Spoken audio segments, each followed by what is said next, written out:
This is Robert Mardlacci, the Mindshare Learning Report, Canada's learning and technology e-magazine here at the Mindshare Workspace in Air Mills Town Centre in the great city of Mississauga, Ontario. And welcome to this week in Canadian EdTech MindShareTV podcast in conversation with Melissa Loble, Ian Structure, producers of Canvas on emerging online learning trends and what's new at Instructure. Thank you for joining me this afternoon, Melissa. Thank you so much for having me. It's such a pleasure. Awesome. A little bit about Melissa. She is the Chief Customer Experience Officer at Instructure.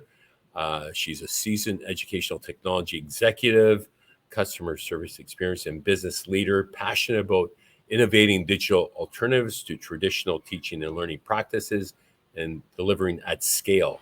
And she's on the board of IMS Global Learning Consortium now. I believe it's One EdTech. One EdTech, yep. Pivoted a little bit. And Yeah. she's a former adjunct professor at Pepperdine University, where I did my master's degree. And she taught us how to ballroom dance as one of the hands-on learning experiences. That seems like a long time ago, but time flies when you're having fun. So true. It's so true. And it was so much fun to get to connect with you, Ben, and stay in touch. Well, the leadership that you instilled along with the other professors and the cadre that we were part of, I mean, we still keep in touch, and it was transformational. It inspired my podcast. It inspired my newsletter, my conference. So it was transforming. It goes to show when you immerse yourself in learning, great things could happen when you're passionate and you embrace that mindset of growth mindset, if you will. Absolutely. And if you're always looking towards innovation, I mean, that was one of the things. This was early on in EdTech, especially when you think about where it is today. And so it's really cool to see all of you, especially you and all of your cadre mates, be so successful and drive innovation in the space. You know, it was interesting because being on the coast, it was very distinct to me that the leadership and just the environment was conducive to innovation, and it inspired our workspace here at Mindshare and the creation of it and the design thinking. Well, speaking of design thinking, it's a good segue into some of the trends that are emerging. You're immersed with a market leader, number one in your space, and Instructure, producers of Canvas, built from the ground up in the cloud, if you will. And Absolutely. Talk to me a little bit about some of the trends and what's new at Instructure and Canvas. Yeah. A couple of trends that we're seeing, particularly as we're coming off of some of the pandemic changes that were brought on across education globally. So one big trend we're seeing is this desire to build cohesive learning ecosystems with multiple tools, bringing them together.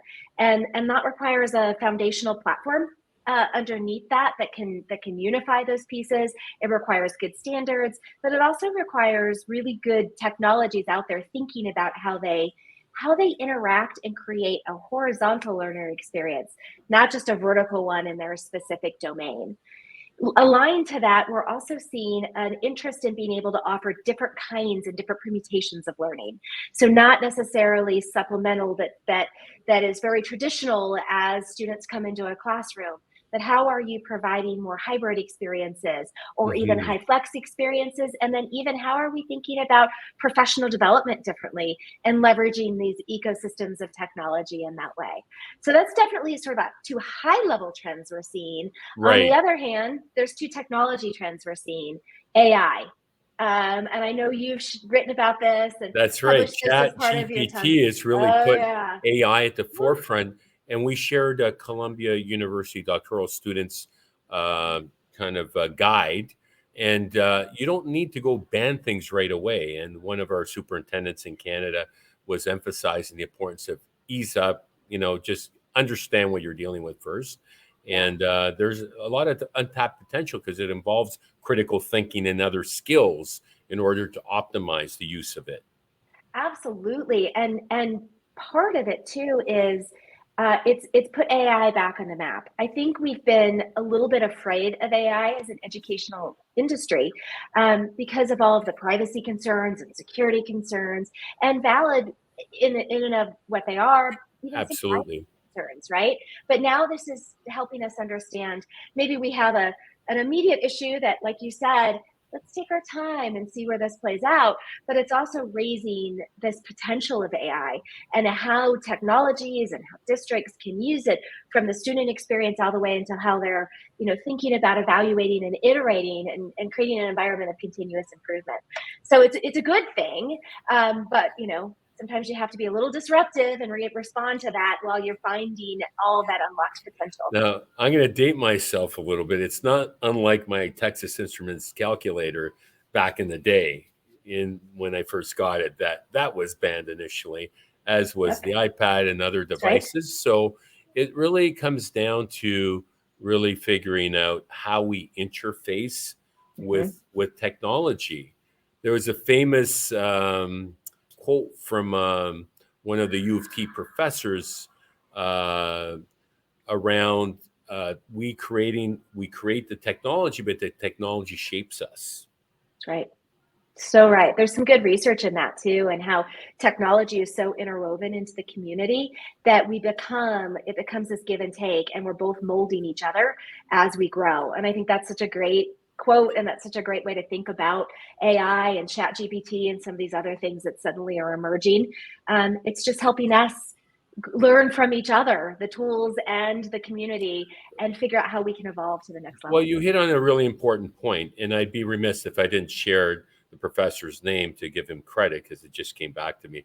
Dr. Marshall McLuhan, the McLuhan Institute exists now in his honor, and he's got some great video interviews, lectures on YouTube that date back to the 60s that he was envisioning some of the stuff that's going on today. He was just a brilliant man. But to your point about interfacing with technology and the role of the teacher, we can't expect teachers to be masters on 200 apps that a school district might have licensed. I recently heard that, well, high school teachers aren't able to help their students with technology. They're not proficient, generally speaking. Well, I think it's a team sport. We need to work together. I know many master teachers who will say to their students, hey, help me out with this. Let's figure it out together. Oh, You have yeah. to let your guard down, right? Yep. You absolutely do. You have to work together. And then you also need to expect from your technology providers good tools to help you navigate that. So Instructure recently acquired Learn Platform, and it's meant to help. Yeah, congratulations on the Yeah. acquisition. You took one of my questions away, but that's okay. Okay, well, we're excited about it because it does Yes. exactly what you're just describing. It creates an environment in which teachers can go in and understand what tools can I use, what tools can't I use, and for those tools I am using, how do I use them, where are guides, how can I better educate myself. It also helps districts and education agencies better understand what tools are working, so you don't have 200 tools for teachers. You have 100, because those are the ones that are the most efficacious and the ones that are driving the best learning experience for the students. So I think you need, part of it is being willing to be okay as a teacher, not knowing all of it, and working with your students and everybody around you to build your skills or to support you. And then it's also demanding from your vendors good technologies so that they're easy to use and you can understand how to use them in the most meaningful ways. That's a great segue to the next question around strategies to engage students in their learning, because it has been a real transition over time, given what we've been through. And what's changed, and what's been your observations, and what have you garnered from that in terms of strategies to help students balance things off and be laser focused? Yeah, I think it's such an important question, and I think what's happened over the last couple of years is that we've realized we need to focus on the human, and that's the human teacher and the human students.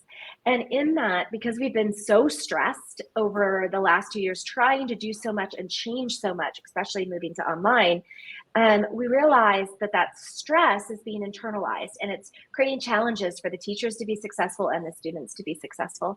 So I think from a tip on how to engage students, meeting students where they are, having a personal understanding of those students and being able to guide them through their whole wellness journey, right? It's not just the learning of the skill, but it's also guiding them through how to get resources when they're stressed, how to manage their stress, how to understand themselves as a learner, how to understand how technology relates to themselves as a learner.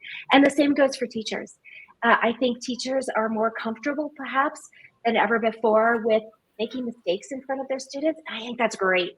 Like, or not knowing something and having that team effort that we talked about. I think being human, showing that human side, acknowledging that, being personal and acknowledging that human side, and thinking about the whole learner and the whole teacher and their wellness is so important, and it will help us continue to improve how students are performing now that so much change has come.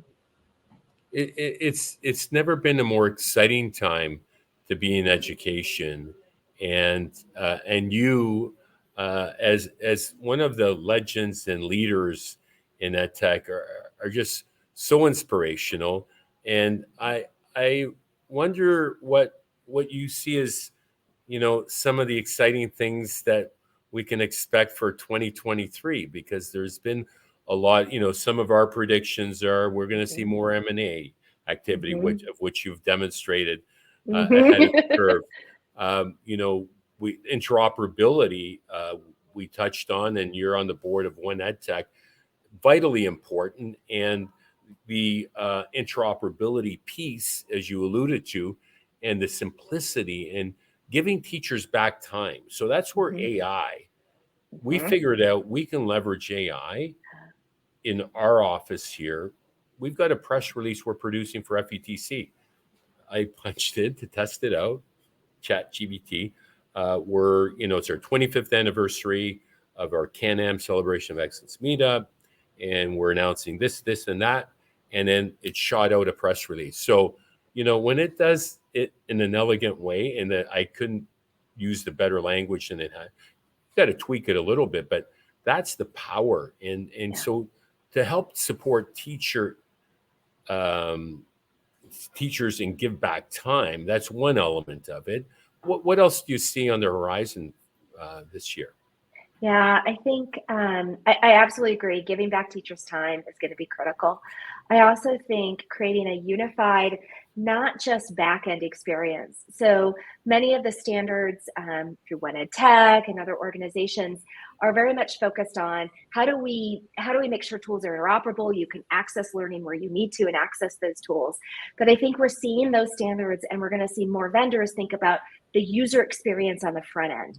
So just because you can connect two tools together and you can embed one learning experience in the other, how do we create a more cohesive journey for the student so that they can seamlessly work through that and not get stuck in multiple technologies? So I think there's going to be resurgence of the user interface and design thinking and what that looks like. I'll also think, there's one other that I think will happen.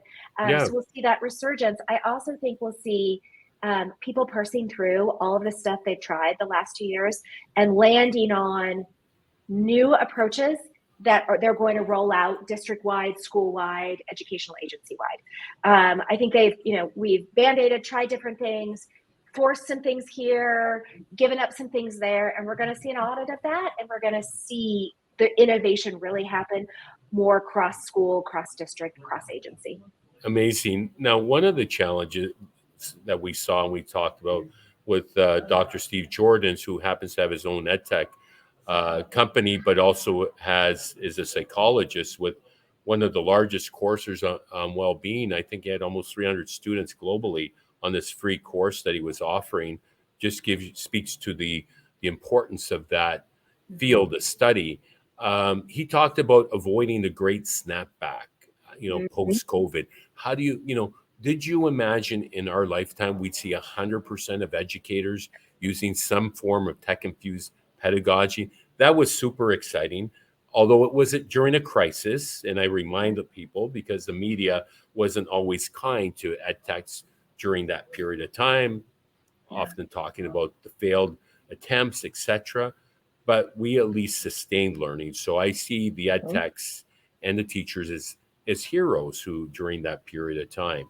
But how do we prevent, that we've seen that inclination of teachers just we want to go back to the way it was. And some teacher unions also encourage teachers to stop using technology. So what do you think?